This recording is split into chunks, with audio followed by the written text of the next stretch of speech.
Today, I'm going to show you how to remove the skin of the tomatoes easily. Let us begin. And here, I've washed and cleaned the tomato. Now, I'm making an incision on the surface. Let the water get boiled. Now, you can see the water is boiling well. Now, we are going to place these tomatoes directly into this. You can simmer it and close it with this plate. Now you can see I've off the gas stove and I'm removing the plate. Now you can see the tomatoes are nicely boiled. I'm just going to remove them and keep it in.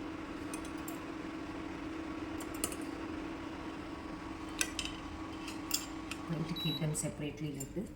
Now you allow it to cool for some time. You can see how nicely they are done.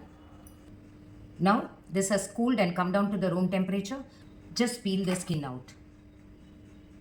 And you can see the skin coming out automatically without using any effort. You can just see how easily it peeled out.